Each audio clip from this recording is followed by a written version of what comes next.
Tonight's story, I'm going to tell you about an adventure I had one time. Okay. It was on the high seas, as it were. Are you recording? Yes. Okay. And so, your Uncle Eric and I think I was, I'm going to say I was probably about 11 years old, maybe 10. How was it? And, well, he would be 12 or 13 at the time. And we had gone around in our neighborhood. We were always going out and about in our neighborhood. And one time we were exploring near this kind of a ditch that we used to live by. And down on the opposite end, which we had never noticed this before, but there was this, loose rock or something. I think he picked it up because he was going to toss it in the water or something. But when he did, he moved it, this kind of huge stone. There was a hole. And at first we thought like, oh, what kind of creature's in there? Maybe it's I don't know, some kind of big animal. But he said, I dare you to go in there. And I'm like, oh man, you dare me? Okay. And so I went in and I stuck my head in there, and it was just dark. I couldn't see anything. I was a little bit scared. So I got my head back out, and but when I was in there, I was yelling at him, and I could tell, like, from the sound that it was this huge, like, cavern, like it was an echo. And so I'm like, dude, we need to go home and get flashlights. So we did. We went all the way back home, ran, and then got flashlights. And we get back and we take the flashlights and you look in there, and through this entryway that's like, maybe the size of half your door in your bedroom. We put the flashlights in, and it just opened up to this massive, massive cavern that just it went on so far that the light didn't shine past. It just was huge. And so we look at each other, we're like, dude, we're going in, right? So we get in there and we're crawling around, and we realize, like, as we kind of turn right, we look with our flashlights, and there's like these steps carved into the stones. And so we start going around the steps, and it goes into another cavern. And we just cannot believe our eyes. At this point, so when we went in there, it was like, I don't know, it was maybe 4 or 5 in the afternoon. And what we decided was, wait a minute, we need to go get our other friends. And so the problem was, it was about dinner time, right? So we got out, we put the stone back, and then we spent the next hour going to our friends' houses and telling them what we found. But we had this plan. So the next day was the weekend. And we were going to get up early. We were going to pack, little lunches. And all of us were going to meet Wait, there. hold on. What? Can I explain the backpack? Yeah, sure. So the backpack had,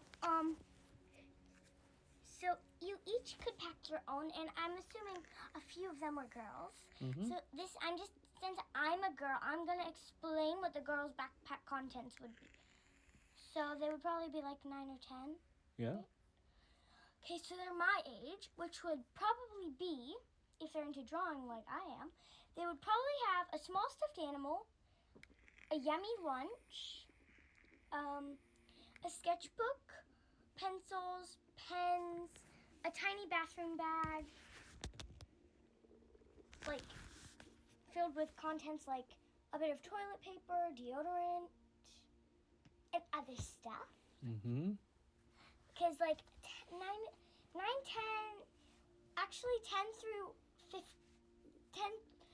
through 18, was it? You're still getting your periods and getting puberty and all that stuff. Mm-hmm. So they would probably have like little tiny bathroom bags that explain contents. Yes. Your period doesn't end at 18, darling. What? It goes on for many, many years, typically until you're close to 50. sometimes earlier for some women. Please let me be one of them. Okay. They would probably pack a book, a few books. They would probably pack, like, maybe a few, little toys, a flashlight, a little, one of these, except bigger. Mm-hmm. One of these. They're not, it's actually lace. Like, they would probably have, like, an umbrella. Do you think maybe they're overpacking a little bit? You're not going on a tour through the Bahamas for a week.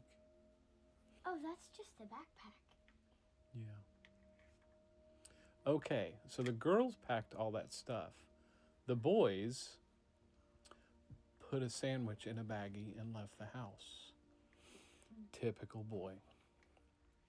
Now, they got up early, which is something insane because these kids, they never woke up early on a Saturday unless there was something, unless they were going to Disney. They were not getting up that early. They woke up at 6 o'clock in the morning. Just about Yeah. what time I wake up every morning. They were so excited they almost couldn't sleep that night.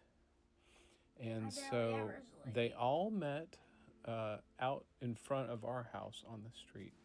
We all met up, and it was me, Uncle Eric, Bobby, Dell, and Cindy and Angie. Cindy and Angie are girls? Yes. Any other girls? No, it was just Cindy and Angie. Are they sisters? Yeah, they were. Are they twins? No, they were not. Cindy was, I think, either 10 or 11, and Angie was like 13, 14. So... Cindy sounds like my type of girl. So off we went. We got down there and moved the stone. Is this a true story? Yeah, and everybody Pinky had... promise? Yes. And everybody... Why you want to ruin the story? And everybody had their flashlights, so we all got in there. And I actually brought one of those. Back then, they made these flashlights that were that big and had a handle, and so it's like really shiny, really powerful. So I brought that. So we get in there. The girls had little Headlamps. headlamps. They also had little tiny flashlights that were little clip-on. Yeah, very good. So we get in there, and no, like they were as soon as we get there, first of all, nobody believed us, but we get there, and we go in, and we start going, and they're just in awe. They're looking like, you were not kidding.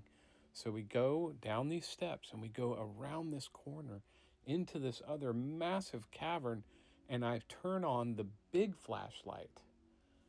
You would not believe what was in there. What was it? A massive, like 300-year-old pirate ship in the ground, but underground, like in this huge cavern. We just stood there for like 10 minutes, not believing our eyes. It was an entire ship, pirate flag and all. So we decided we're going to go down. We took a few more steps, and the rocks broke away.